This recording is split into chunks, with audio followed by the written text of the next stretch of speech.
Eu sou a Brasicana Julie e vivi por algumas situações de preconceito ou talvez situações desconfortáveis nas escolas aqui e em outros lugares aqui nos Estados Unidos. Para quem vem com filhos pequenos ou pretende ter filhos aqui, eles podem passar por algumas dessas mesmas situações. Das coisas mais sutis que você pode até não enxergar como preconceito, até os mais gritantes, de me mandar falar inglês e até falar que eu ia ser mandada embora do país, apesar de ter nascido aqui. E eu vou falar dessas coisas que aconteceram comigo aqui, pra você que vai ter filhos aqui nos Estados Unidos, se preparar. Não é que eles vão passar por essas situações, as épocas são outras e talvez você vai pra outro lugar, mas é bom se antecipar e estar preparado em como abordar se alguma dessas situações acontecerem com eles. Mas antes de chegar nisso, pra vocês entenderem, meus pais vieram do Rio de Janeiro aqui pra Danbury em agosto de 1991. Eu nasci aqui em Danbury em dezembro de 1991. Tenho a dupla cidadania desde que eu nasci. Foi uma das primeiras coisas que meus pais fizeram, porque meus pais eram fora de status ou ilegais até 1997, que foi quando eles conseguiram o Green Card, e desde 1998 eu vou pro Rio todo ano. Dos meus 7 a 16 anos, eu passava os meses de maio até setembro no Brasil, mais específico na casa da minha avó em São João de Meriti ou na nossa casa de praia em Saquarema. E aqui em Danbury, eu e minha casa fomos 100% brasileiro dentro de casa. Português o tempo todo, música brasileira, TV brasileira, O Beijo do Vampiro, Kubanacan e O Clone eram as minhas novelas preferidas. Então quando eu ia pro Brasil no meio do ano, eu tinha essa sensação de estar voltando pra casa, apesar de nascer aqui. Eram as músicas que eu gostava, as comidas que eu comia, meus avós, meus primos, amigos, tudo da minha vida que me fazia ser um ser completo veio do ou estava no Brasil. Mas cresci aqui em Danbury, no sistema escolar daqui, do jardim de infância até o meu mestrado. Então, com isso, Brasicana. Isso tem muito a ver com ser uma criança de terceira cultura, que eu já falei um pouco mais sobre isso e vou falar mais sobre esse assunto, mas esse aqui é o contexto total. Todo mundo ao meu redor, professores, amigos, turma de escola, colega de trabalhos, todo mundo sabe que eu sou brasileira. Principalmente porque tenho, ou tinha, né, Soares Rodrigues no meu nome. Então, se eu não falava logo de cara,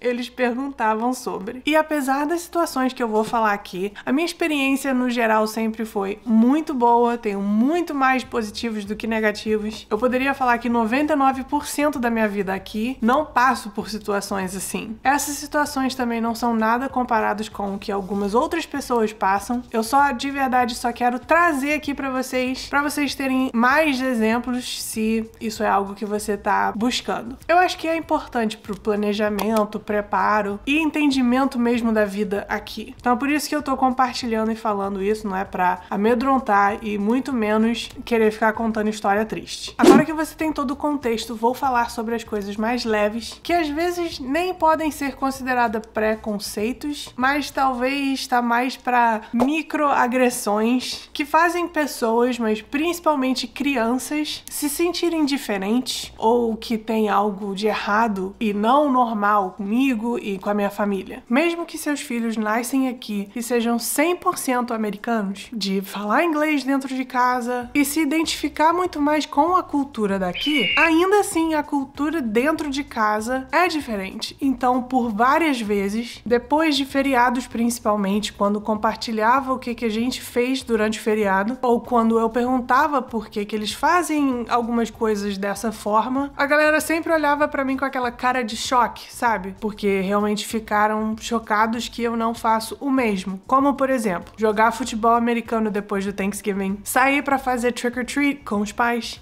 Imagina você chegar na escola e tá todo mundo falando e contando o que eles fizeram no Halloween e você não fez absolutamente nada. Na minha época nem tinha isso tanto de ir pra escola vestido. Então eu realmente não tinha nada pra falar e sempre perguntavam: o que você foi pro Halloween? Qual foi sua fantasia? E não tinha nada pra falar. Ou quando a gente fazia um churrasco dentro de casa e aí as pessoas ficam: wait, you grilled a whole steak? Why are there no burgers? You have rice at your barbecue? What is farofa? comemorar o Natal no dia 25 e não só isso, mas acordar super cedo, tipo, antes do sol no dia 25 pra poder abrir presente, é algo que eu nunca fiz. Eu falei uma vez na escola que a gente ficava acordado até meia-noite, no dia 24 pro dia 25, e a professora perguntou, tá, but on Christmas Day, o que você faz? E eu falei que a gente não fazia nada, tipo, no dia 25 a gente comia comida que sobrou, descansava, já tava brincando com os presentes que a gente abriu, e na frente de todo mundo ela respondeu, oh, so you don't really celebrate Christmas then. E ainda no clima de Natal, fazer biscoito em casa e com a família. Uma vez na escola a gente teve que fazer um cookie swap, porque essa tradição é bem popular aqui, de trocar biscoitos ou receita de biscoitos. Eu não sabia disso, eu dei o papelzinho pra minha mãe falando cookie swap, e o dia que era, ela viu o cookie, o que a gente fez? Foi no supermercado e comprou biscoito. Eu não sabia que todo mundo ia chegar lá com um biscoito caseiro. Óbvio que nesse dia geral ficou me zoando, mas foi aquela zoação saudável, porque todo mundo teve o trabalho de fazer biscoito e eu não poderia ser incomodada com essas coisas e fui lá e comprei. Também por volta do Natal aqui tem uma coisa chamada White Elephant. Geralmente se você trabalha no escritório a galera faz isso, que é de trocar presentes, só que bem baratos. Às vezes eles estipulam, não pode passar mais de $5 ou $10, ou entregar coisa super sem nexo um pro outro. E quando eu falei que eu nunca fiz isso antes, então tava meio que perdida com o que era, a resposta veio por e-mail. Oh my god, you've never done this? Oh right, you're not from here. Eu toquei um pouco no lance da comida aqui, mas queria falar que não é só com churrasco americano, não. Esse exemplo das diferenças entre os churrascos pode servir mais como exemplo de diferenças culturais, mas e quando o geral tá falando o que eles comeram no Thanksgiving? E literalmente nenhuma das comidas citadas você come em casa. Eu lembro que quando eu aprendi que eles comem essa batata doce laranja daqui com marshmallows em cima, eu fiquei super curiosa, apesar de agora eu tá fazendo essa cara de nojo, porque eu acho nojento, mas eu fiquei curiosa, porque eu achei a coisa mais diferente, tipo, quando que você come isso? É uma sobremesa? Vai com o quê, de verdade? E eu lembro que a minha curiosidade se voltou contra mim, porque aí começaram a perguntar o que eu comia no Thanksgiving, já que eu nunca ouvi falar sobre isso. E na mentalidade de criança não entra na cabeça deles que você pode fazer alguma coisa diferente. Então, eles não aceitavam que a gente não comia cranberry sauce, ou green bean casserole, ou pecan pie. E juntando as diferenças culinárias durante o feriado, com o meu gosto de comer ketchup na pizza, eu era chamada de weird. Ou que eu e a minha família éramos very weird. Sério, gente, desde pequena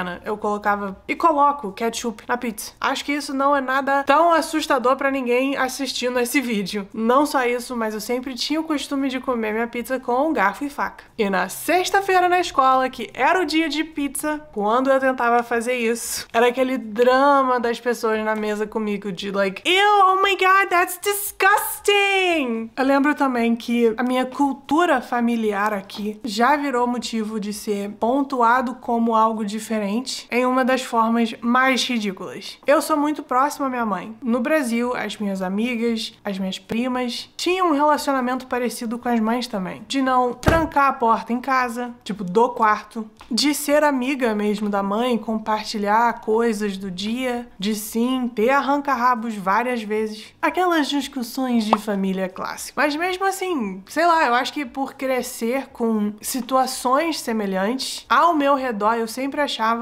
super normal, tipo, eu amo a minha mãe, apesar das nossas discussões e estresses uma com a outra. E pra quem não conhece, eu já fiz um vlog com a minha mãe. Pra quem quiser entender um pouco mais dessa pessoa, se você já assistiu Minha Mãe é uma Peça, você já conhece a minha mãe, é a xerox dela. Pode ser que eu cresci em um ambiente tão tóxico que eu me acostumei com isso, mas de verdade eu acho que não é o caso. Acho que era um ambiente normal, como a maioria da família brasileira. De ter essas discussões, muitas das vezes discussões em família, mas enfim. Quando eu me tornei adolescente aqui, meus 13, 14 anos mais ou menos, as minhas amigas começaram a meio que me excluir um pouco de conversas porque eu não falava que odiava minha mãe do jeito que elas falavam. Na época, as minhas amigas desligavam o telefone na cara das mães. E elas gritavam não só pra todo mundo ouvir, mas até pras próprias mães que odiavam elas. Hoje em dia, juram amor online, tá lá postando fotos, tudo normal. Mas na época, eram adolescentes super revoltos. Por mais que, de verdade, qualquer adolescente ia revoltos com alguma coisa, eu nunca odiei a minha mãe, nunca ia falar que odiava a minha mãe, nunca ia desligar o telefone na cara dela, porque ia ser a última vez que eu ia ver aquele telefone. Mas aqui, essa cultura de adolescentes odeiam tudo e todos e é só uma fase, vai passar, é super normal e bem aceito. E eu não queria participar disso, não ia participar disso, porque era uma mentira. Se eu gritava pra minha mãe falando que eu odiava ela, ia ser uma mentira. E de verdade, isso é um grande motivo do porquê, se eu tivesse filhos, eu não quero ter, mas se eu tivesse, eu ia querer que eles crescessem no Brasil. Ou talvez em um ambiente ainda mais brasileiro. E olha que Denver tem muitos brasileiros, porque foi com os meus amigos brasileiros nessa cidade que eu me sentia mais normal. Mas eu acho que se eu fosse para uma escola onde eu não tinha esse tipo de refúgio, essa comunidade, eu quero falar talvez, porque a gente nunca sabe, mas eu tenho quase certeza que eu ia problematizar muito mais o meu relacionamento com a minha mãe e com a minha família, porque isso é normal para eles.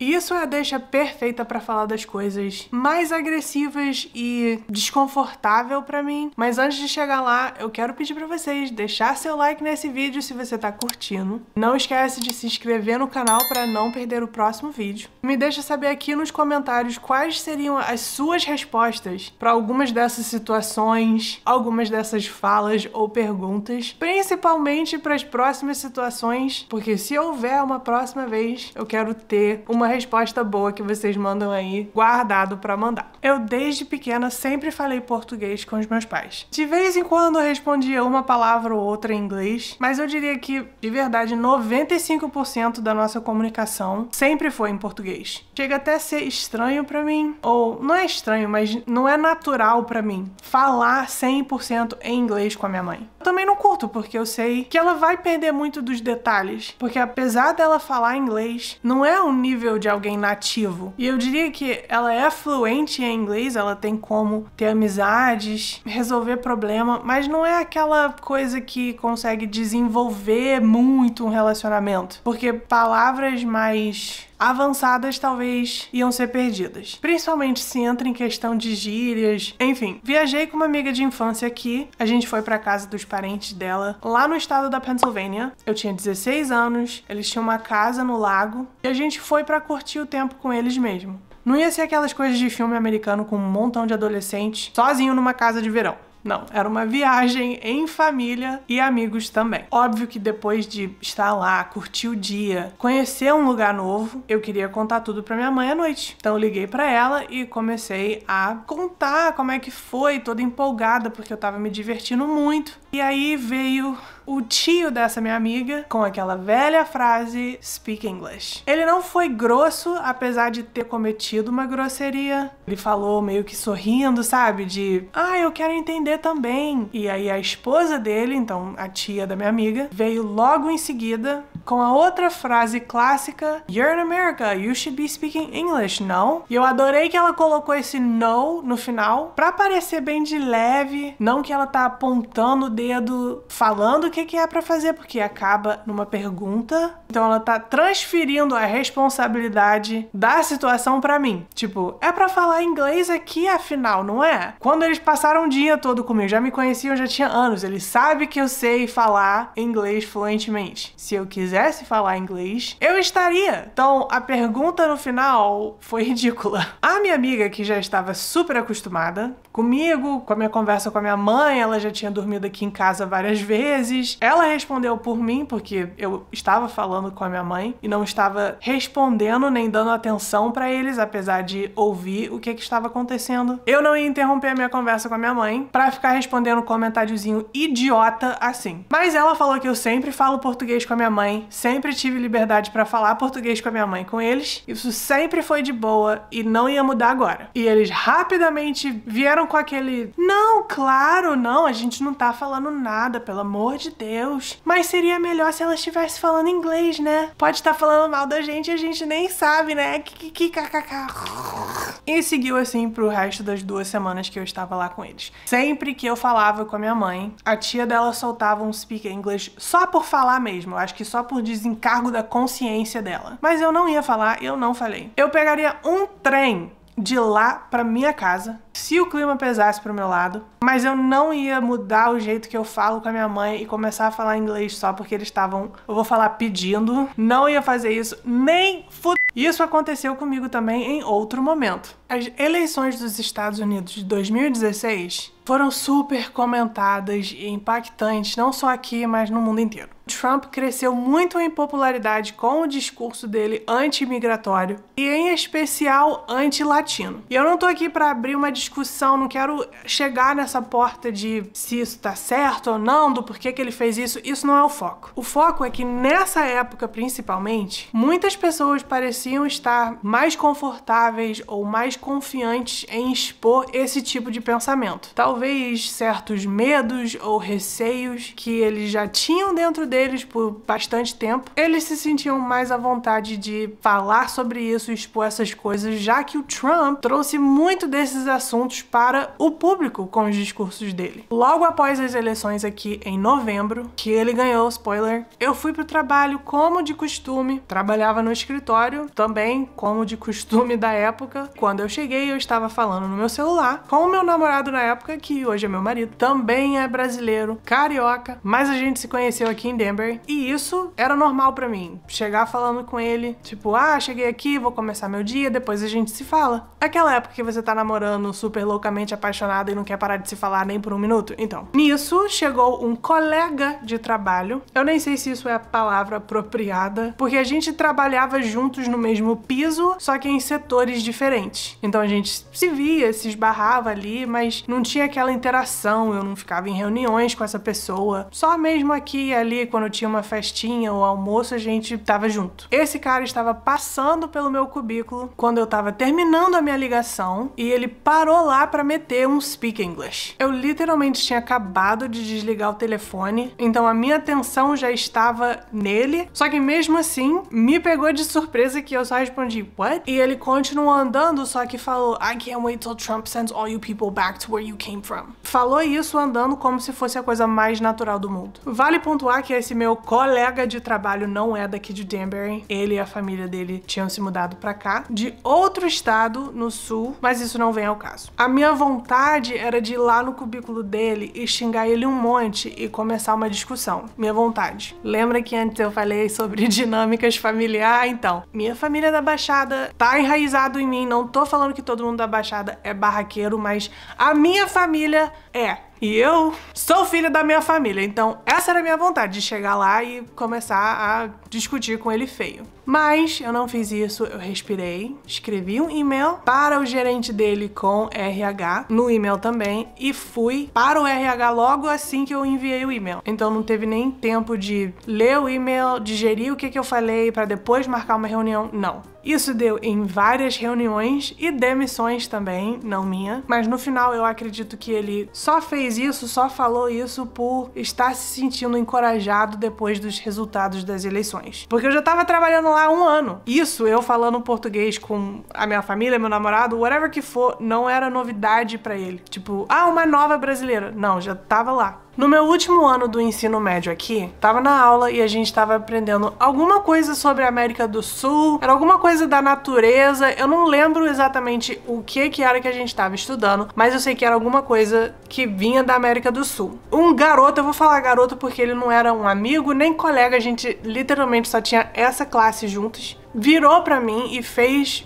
a pergunta sobre esse assunto. E ele apontou para uma parte no livro que estava descrevendo, acho que era uma folha, eu lembro de alguma coisa verde, e a frase embaixo em espanhol. E ele perguntou para mim o que era e falou, you should know, right? Aí eu falei que não. Aí ele ficou confuso e falou, wait, aren't you from there? Aí eu fui explicar, não, eu sou brasileiro, eu não falo espanhol. E ele, na maior naturalidade do mundo, só falou, Depois do México é tudo a mesma coisa. E o pior é que ele falou isso com tanta leveza, sabe? Ele falou como se fosse nada. Ele não falou na intenção de discutir, ele não falou querendo ser um escroto, ele só foi escroto sem saber. E eu acho que isso de ser escroto sem saber piorou a situação, porque a minha vontade, principalmente se ele tinha sido escroto, era de começar a discutir com ele, era de fazer ele virar de volta pra mim e falar: "Excuse me, are you f***ing kidding me? You're so f***ing stupid, dude. Like, get your head out of your ass before you talk to me about anything." Mas se eu tivesse feito isso, eu teria sido o problema, sabe? Porque ele nem fez nada e eu estaria, tipo, com 7 pedras na mão pra falar com o garoto. E eu sei que você pode estar aí do outro lado falando: "Ah, mas como que ele fez isso sem ser escroto?" A vibe, a forma que ele passou, foi igual quando você vai pra um restaurante e você pede coca e a pessoa fala: "Ah, não tem coca, serve Pepsi?" E você fala: "Ah, serve, é tudo a mesma coisa." Foi assim. Você não tá querendo desrespeitar a Pepsi, mas você é whatever, é tudo a mesma coisa. Foi nessa vibe. Tudo bem, eu sei, é uma companhia, não são pessoas. Eu sei, mas essa foi tipo a atitude dele quando ele tava respondendo. Por fim, algo que já aconteceu comigo bastante, acontecia mais na época de ensino médio e faculdade, tanto em Nova York como aqui em Connecticut. Então, como eu falei, já foram algumas vezes que eu ouvi isso. É de estar num barzinho com as minhas amigas ou ir pra uma festa na casa de alguém. E aí você tá conhecendo a galera e aí conversa vai, conversa vem, fala que é brasileira e alguém, e sempre foi um homem, virar pra mim, na frente de todo mundo, perguntar pra mim ou pedir pra mim descrever pra ele o que é um Brazilian Wax. Ou perguntar pra mim se eu tenho um Brazilian Wax. E pra quem não sabe, Brazilian Wax é o nome pra um estilo de depilação aqui, onde eles tiram todo o cabelo da... Então, se você vai pra um salão ou um spa aqui e pede um Brazilian Wax, eles vão tirar todo o cabelo. Homens sempre se sentiram super à vontade de conversar sobre estilos de depilação ou perguntar sobre o meu estilo de depilação depois de descobrir que eu sou brasileira. Isso não era uma pergunta que eles tinham pra fazer antes, e eles não faziam essa pergunta para as outras meninas que estavam ao redor. Vinha pra mim, direcionado para mim, depois de descobrir que eu era brasileira. Óbvio que eu nunca dei continuidade pra esses assuntos. Eu de verdade só respondi: "Ah, por que você quer saber? Você tá interessado em fazer? Eu passo contato. Conheço pessoas que fazem excelente." E aí, tipo, hahaha. Mas são coisas e momentos que hoje eu penso e, tipo, eu não deveria nem responder de zoeira assim, sabe? Eu deveria pontuar a grosseria que a pessoa tava fazendo. Ou perguntar: "Por que você tá me perguntando isso agora, depois de descobrir que eu sou brasileira? Só porque tem Brazilian no nome? Por que não me pergunta sobre Jiu-Jitsu? Porque todo centro de Jiu-Jitsu aqui é Brazilian Jiu-Jitsu. Por que não me pergunta sobre isso?" Mas são coisas que depois de um tempo você... "Ai, eu deveria ter falado isso." Mas, enfim...